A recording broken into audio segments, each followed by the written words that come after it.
Народный поэт Карачаево-Черкесской республики, известная абазинская поэтесса, член Союза писателей России Лариса Шипзухова, пишет произведения на абазинском и русском языках.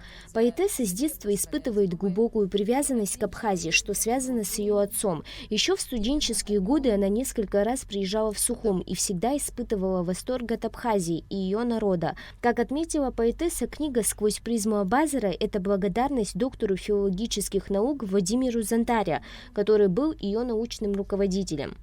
Эта книга – это моя благодарность, хотя я думаю, что со временем я напишу другую именно о нем, потому что такого мыслителя, такого человека с таким правительским даром не всегда являет природа народу.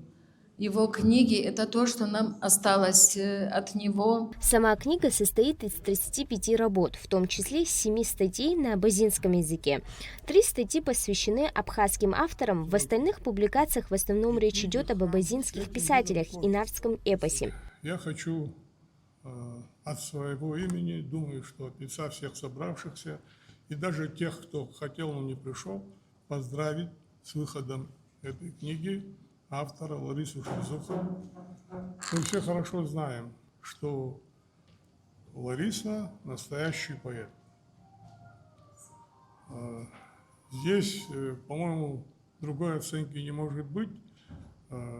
Более того, могу сказать, что прекрасный стилист, владеет пером хорошо.